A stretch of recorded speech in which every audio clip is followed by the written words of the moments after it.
सभी को नमस्कार। आज हम एक नए स्किल की तरफ चलते हैं और जैसे कि आपको पता ही होगा कि मैंने इससे पहले 2 स्किल पढ़ा दिए हैं। तो आज ये हमारा है तीसरा स्किल, जिसकी प्रश्नीकरण कौशल यानी कि क्वेश्चनिंग स्किल। आज हम इसको समझेंगे कि प्रश्नीकरण जो कौशल होता है यानी कि क्वेश्चनिंग स्किल जो होता है वो पहली बात तो क्या होता है? पहली बात तो हमें ये समझना बहुत ज़रूरी होता है कि किसे कहते हैं, ठीक है? अब इसके बाद में फिर उसके बाद में हम समझेंगे कि इसके कौन-कौन से घटक होते हैं और जब भी हम अपनी कॉपी पर बनाएँगे, माइक्रो की कॉपी पर बनाएँगे, हम उसको कैसे बनाएँगे? सबसे मुख्य समस्या जो आती है बच्चों के सामने वो यही आती है कि प्रश्नीकरण कौशल जो है हम कैसे बनाएँ? ये बच्चों को समझने में थोड़ा-सा समय लगता है। बहुत आसान है और मैं एक बहुत ईज़ी ट्रिक लेके आपको समझाऊँगी, तो आशा करती हूँ कि आपको समझ में ये चीज़ आ जाएगी, ठीक है? तो सबसे पहले हम समझते हैं प्रश्नीकरण कौशल यानी कि अध्यापक का पारंगत होना। मैंने क्या लिखा है बहुत शॉर्ट रूप में, अध्यापक का पारंगत होना। यानी कि आप ऐसे समझो कि जैसे जो प्रश्न करता है बच्चा या टीचर जो प्रश्न करता है, उसे उसमें पारंगत होना चाहिए, यानी कि वो एक्सपर्ट होना चाहिए जो वो प्रश्न पूछ रहा है या जो वो प्रश्न कर रहा है, ठीक है? प्राचीन समय में प्रश्न पूछे जाते थे।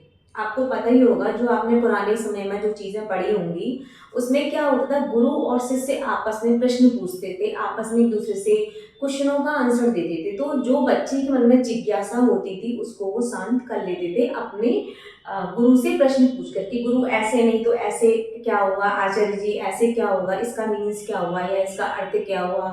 हम इसको कैसे करेंगे? तो इस तरह से चीज़ें जब पूछी जाती थी तो बच्चे की जो जिज्ञासा होती थी वो आराम से शांत हो जाती थी। और इसी प्रश्नीकरण को हम क्या कहते हैं? सुकरात विधि। ये आज भी प्रचलन में है, जिसे हम सुकरात विधि यानी कि सुकरात ने ही इस विधि का मतलब इस विधि की शुरुआत की या इस विधि को प्रचलन में लेके आए हैं, ठीक है? आपस में बैरोमीटर का कार्य होता है शिक्षक और शिक्षार्थी के बीच। किसके बीच? शिक्षक और शिक्षार्थी के बीच जब प्रश्नीकरण होते हैं यानी कि क्वेश्चन आपस में पूछे जाते हैं, टीचर क्वेश्चन पूछ रहा है, बच्चे आंसर दे रहे हैं, तो ये बैरोमीटर का कार्य करता है, ठीक है? ये आपको ध्यान रखना है। अब हम चलते हैं कुछ घटक के माध्यम से, फिर हम समझाएंगे कि प्लान इसका जो है वो हम कैसे बनाते हैं। घटक में क्या होता है कि 2 बातें मुख्य रूप से हैं इसमें। सबसे पहली बात है प्रश्नों की संरचना और दूसरा है आपका प्रश्न पूछना, ठीक है? 2 मुख्य रूप से हैं। प्रश्नों की संरचना के अंतर्गत हम देखेंगे एक तो संबद्धता, स्पष्टता, संक्षिप्तता, सही व्याकरण और प्रश्नों का स्तर, ठीक? क्या करेंगे हम प्रश्नों की संरचना के अंतर्गत? संबंधता यानी कि जो प्रश्न है आपस में वो एक दूसरे से संबंध है या नहीं है। स्पष्टता यानी कि जो टीचर प्रश्न पूछ रहा है वो स्पष्ट है या नहीं, बच्चे को समझ में आ रहा है या नहीं। संक्षिप्तता, प्रश्न ऐसे ना हो कि बच्चे को उलझा दे।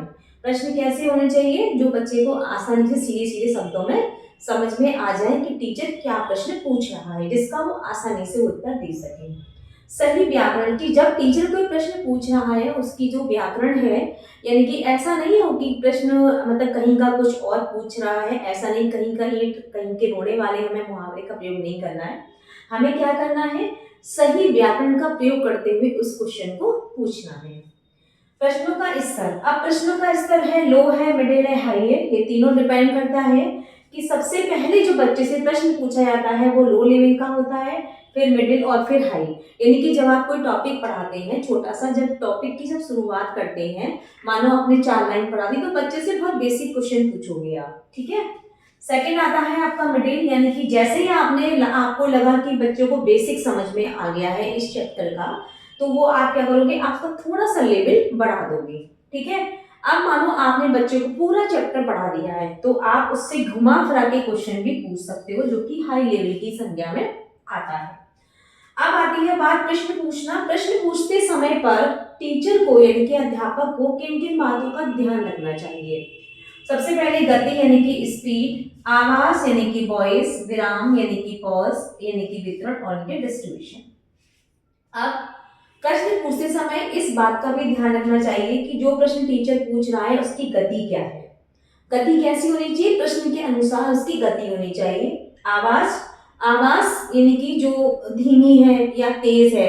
मानो पूरी क्लास में बच्चे बैठे हुए हैं तो आपको आवाज अपनी बढ़ानी पड़ेगी, जिससे कि पीछे वाले जो बच्चे हैं उन तक भी वो आवाज पहुंच जाए। विराम टीचर को पता होना चाहिए क्वेश्चन पूछते समय कि कहाँ उसे विराम लेना है और कहाँ नहीं लेना है। वितरण यानी कि डिस्ट्रीब्यूशन यानी कि टीचर को ये मालूम होना चाहिए कि किस तरह से क्वेश्चनों का डिस्ट्रीब्यूशन करना है। पहले हमें क्या करना है, पहले हमें थोड़े छोटे, फिर उससे बड़े, फिर उससे बड़े, इस तरह से पहले हमें सीधी सीधी शब्दों में प्रश्न पूछना है। फिर थोड़ा सा हम उसमें थोड़ा सा ऐसा लगेगा, हम ऐसा उसमें डालें कि जैसे कि थोड़ा सा बच्चा सोचने पर मजबूर हो जाए। फिर जब वो उसका आंसर दे देगा, फिर हम उसकी क्वालिटी यानी कि हाई लेवल पर उसको बढ़ा देंगे। तो हम इसको वितरण कर देते हैं अलग अलग तरीके से। ठीक है, ये तो हो गया हमारा मुख्य बिंदु यानी कि घटक जो है वो हमें कैसे प्रयोग करने हैं प्रश्नीकरण कौशल को करते समय पर।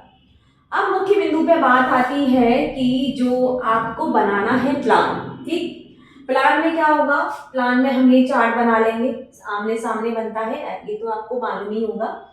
एक पेज पे आपका ये होता है, एक अगले पेज पे ये होता है, जिससे कि आमने सामने कॉपी पे जब चेक किया था तो उसे आसानी से वो समझ सके। क्रम संख्या, पाठ्य वस्तु, छात्राध्यापक का कथन और छात्र छात्राएं और घटक। ठीक, पाठ्य वस्तु के लिए कि जो टीचर पढ़ा रहा है वो उसको सूक्ष्म रूप में लिखेगा। उसके बाद में थोड़ा सा यहाँ पर जो भी उसने यहाँ पर लिखा है उसका अर्थ यहाँ बताएगा। कौन बताएगा, टीचर बताएगा। ठीक है, उस समय पर स्टूडेंट जो है यानी कि जो छात्र छात्राएं आपकी क्लास में बैठे हैं वो उसको ध्यानपूर्वक सुनेंगे। ठीक है, अब जब ये छात्राध्यापिका यानी कि जो टीचर है वो जो मतलब जो बच्चों को पढ़ा रही है यानी कि पाठ्य वस्तु उसने पढ़ा दी, उसका अर्थ उसने समझा दिया, उस समय पर जब बच्चे ध्यानपूर्वक सुन रहे हैं तो बच्चे ये देखते हैं कि मतलब इसका जो भी पढ़ाया जा रहा है उससे क्या संबंध है, स्पष्टता है या नहीं, संक्षिप्तता है या नहीं, सही व्याकरण का प्रयोग हो रहा है या नहीं है। ठीक है, ये चीजें हमारी इसमें आ जाएंगी।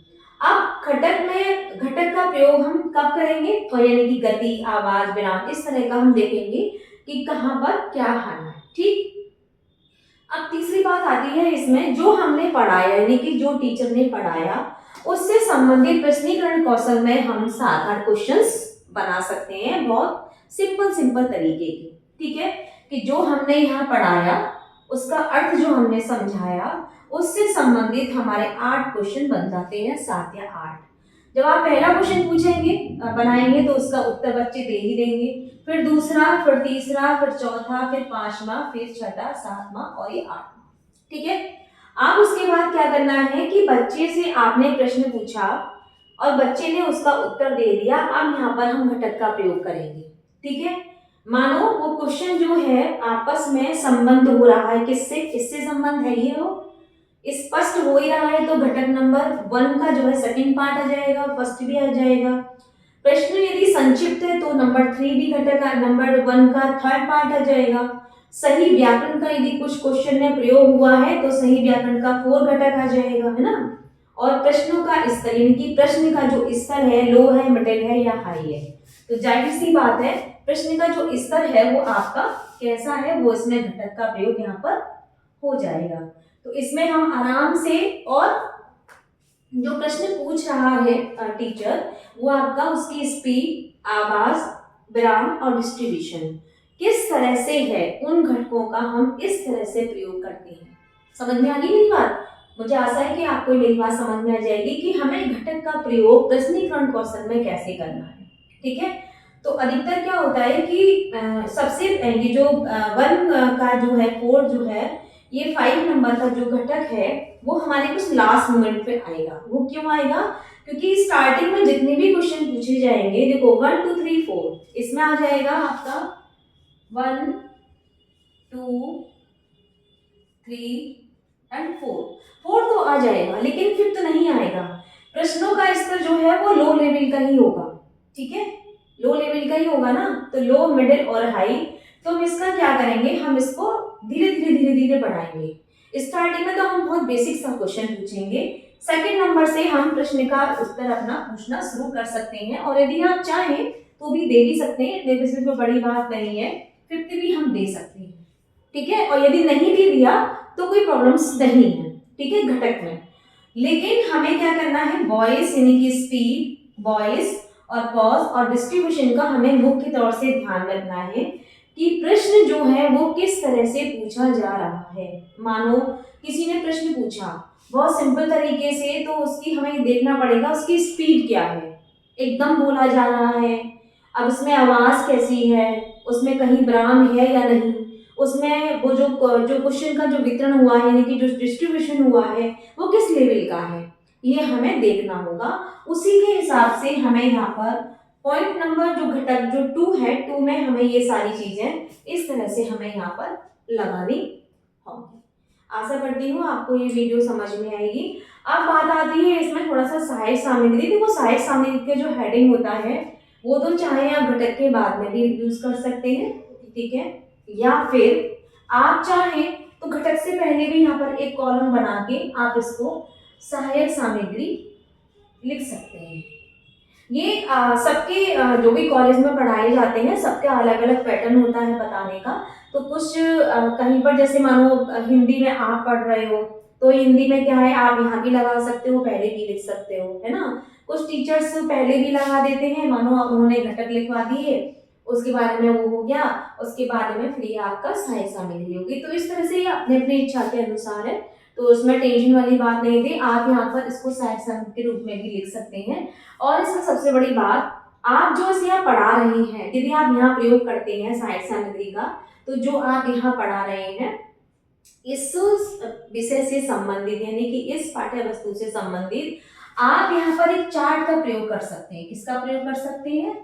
चार्ट का प्रयोग करके, जैसे मानो आपने कोई कहानी पढ़ाई, वो कहानी शिक्षाप्रद है तो उसका आप चार्ट बना दीजिए और इस सहायक सामग्री के बोर्ड पर लगा दीजिए, चिपका दीजिए, जिससे कि बच्चा उसको और आसानी से समझ पाए। धन्यवाद।